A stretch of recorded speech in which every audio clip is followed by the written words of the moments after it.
No, I'm just kidding. I know.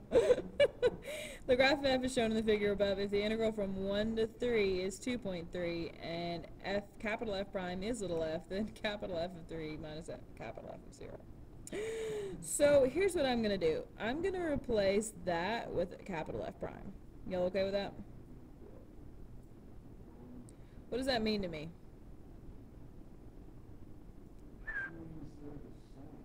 What's the antiderivative of f prime? I assume you're telling me the answer, not yeah. F of 3 minus f of 1, right? So if I want to find this, then why don't I take the integral from 0 to 3 of capital F prime, right? Which is just finding the area underneath f, yes? Which is the graph that we're looking at, yes? So, if I'm just finding the area underneath this function, don't I already know this area? And so what's that area? And so the answer is 4.3. These are the graphs of f prime, g prime, and h prime. If you miss this problem, just quit. The graphs of the derivatives, not on purpose, of the functions f, g, and h are shown above. Which of the following functions have a relative maximum? You're like, crap, I'm going to have to quit. You're looking at the derivatives. When does f, when does g, when does h have a max?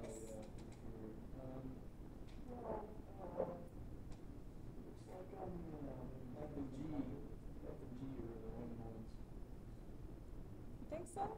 Could be another answer, but Because I'm pretty sure it's only f. Why is it only f?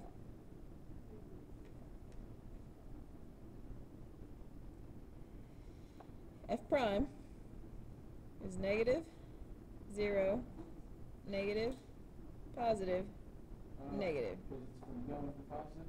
That's what you were thinking, huh? You weren't thinking here. And we definitely weren't thinking that, right? Because that would just be silly to be thinking maximum. When you're looking at h prime, you just wouldn't be doing that. So the answer's A. Chris just left us. I'm upset. We should probably just quit. The graph of piecewise linear function f from -1 to 4 shown above. What is the value of the integral from -1 to 4? What you gotta do?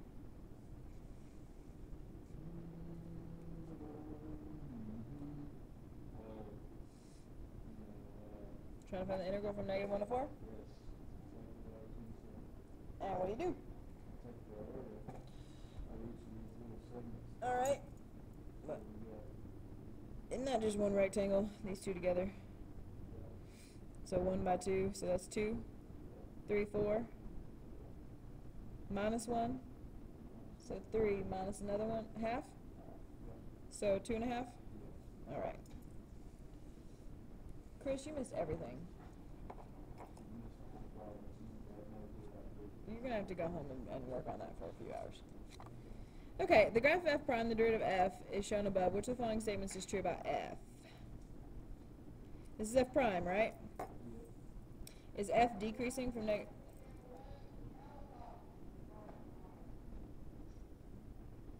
Huh?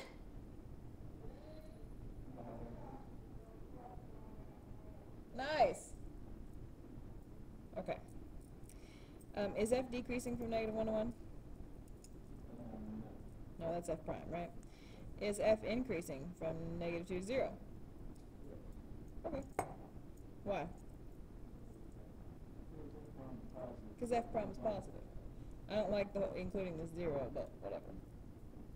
Okay, we're good. Just tell me what you're going to do on this one. It says the first derivative of the function f is given by this. This is f prime. How many critical values does f have on the interval from 0 to 10? Yep. So what would you do to solve? Or to find this answer?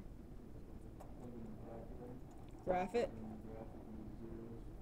For 0 to 10. Do you have to find the zeros, or do you have to say how many of them there are? So just count them.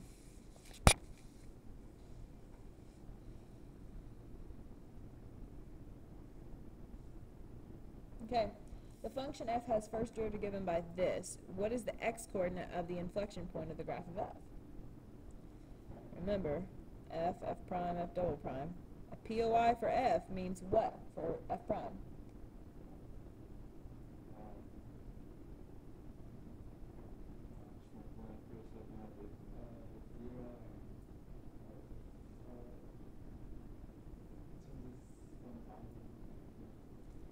Meaning it's either a f prime has a max or a min. So I know that f has a POI when f prime has a max or a min. So if I have f prime, what am I going to do on my calculator? So I'm going to graph and see where it has a max or min. Now, can I narrow down the window that I graph on? How? I'm probably going to go from -1 to 2 if I were to graph this, right? Okay. All right, let's do this one. The 0.35 is on the graph of y equals f of x, an equation where the line tangents the graph at the 0.35 is... Well, it's definitely not e, right? It's plus, we need minus. So how do you write tangent lines? So y minus 5, x minus 3. I need to determine what goes there, right? The slope at, which is 2. A lot of people chose 0 because they were finding the slope of f prime, right? Yeah, that's wrong. So C.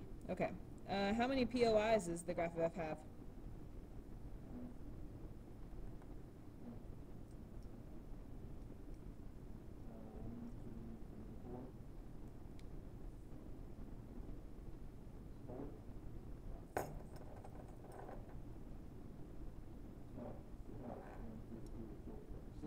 Why?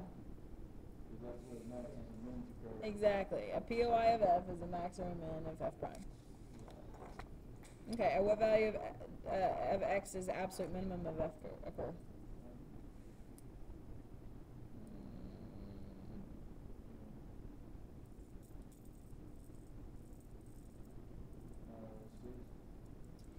What are the critical points? 4 and 6. And you got endpoints 0 and 8, right? Would you say that f prime, because f prime is positive from 0 to 4, f is increasing? From 0 to 4? Right? So f is increasing all the way from 0 to 4, and it increases this much. If we find that area, that's how much it increases, right? And then, what does it do? You sure? It looks like it increases again, right? And then what does it do? It decreases. So where is the function at its lowest point?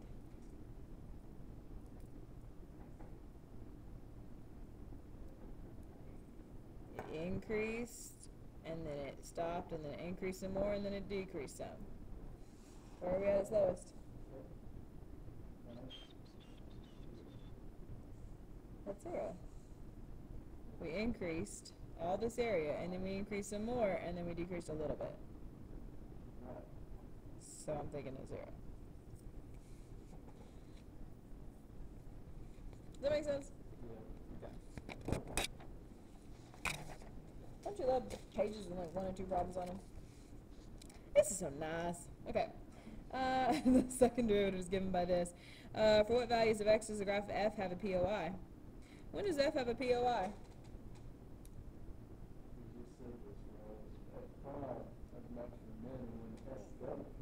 Changes what? Or?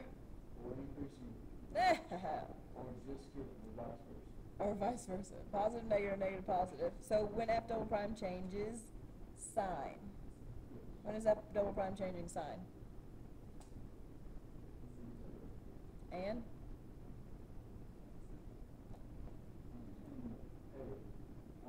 and you could have known that just by looking at this. Has to cross there and it has to cross there, but not there. That's a bounce because of the even multiplicity. I don't know if y'all remember that from algebra 2, but okay. So POI at 0 and A. The graph of a twice differentiable function f is shown in the figure above, which of the following is true. What do you know about f of 1? What do you know about it? 0. What do you know about f prime at 1?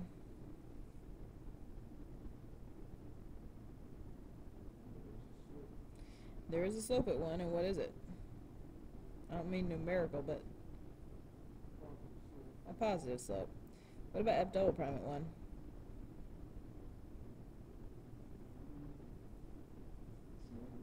Why? Because f is concave down? Good. So, f double prime... D? Okay.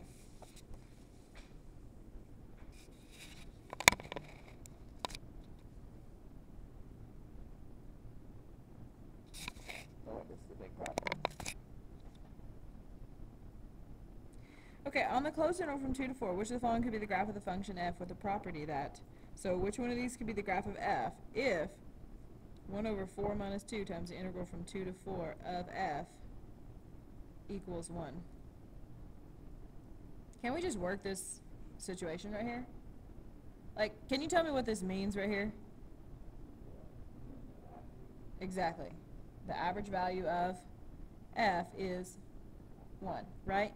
But let's just work this. This says 1/2 the integral from 2 to 4 equals 1, right? How do I get rid of that 1/2? Multiply by 2. So doesn't that mean the integral from 2 to 4 is 2? Couldn't I find the areas and see if they equal 2? So I know that the area from here to here is 4, right? 2 by 2, so is that area 2? No. That area is 2 by 1, which is 2, so this is more than 2, so no. This is less than 2. This is 4. This is hopefully 2, because we've run out of options.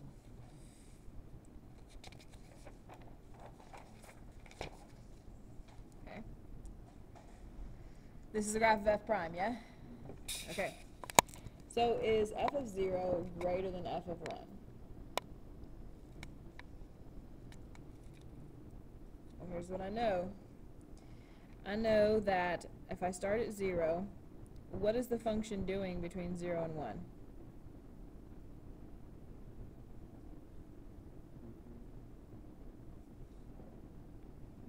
F prime is what up here? F prime is positive, right? So what are we doing? What is f doing? Increasing, right? What is f prime again? Positive. So what is f doing again? Increasing even more. Now what is f prime? F prime is negative, which means f is decreasing. So is f of 0 greater than f of 1? No, we increased. Is f of 2 greater than f of 1? Yes. Is f of 1 greater than f of 3? I feel like we increased more than we decreased, right? Does that make sense? So it looks like we increased quite a bit and then decreased just a little bit. So I would say f of 3 is bigger than f of 1. Yeah? Okay. The graph of f prime, the derivative of f, is shown in the figure above. Which of the following describes all relative extrema of f on the open interval from a to b? If this is f prime, what happens right here? Minimum? What's that one? And then, so 2 minimum.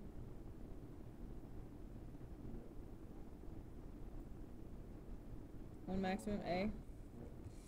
Okay. Okay, that's the graph of f. Which one could be the graph of the derivative of f? F prime?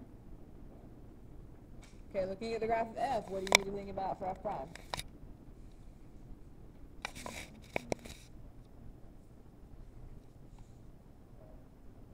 F is increasing. What does that mean about f prime? should be above the x-axis, right? And then f is decreasing, and it should be below. So above and below. I've got above and below right here as well, right? Okay. So, what shall I do? Can I look at concavity? Isn't f concave up right there? What does that mean about f prime? Should be increasing, right? He is decreasing right there, so A.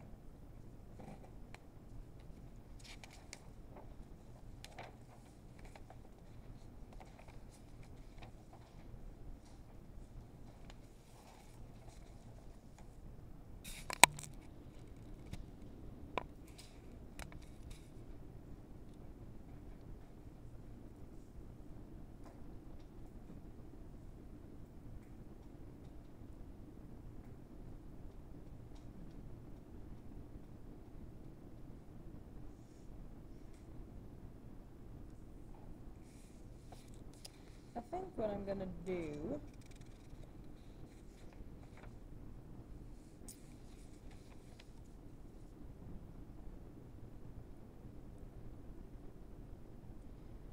do is I'm gonna leave the rest of it for you to do on your own.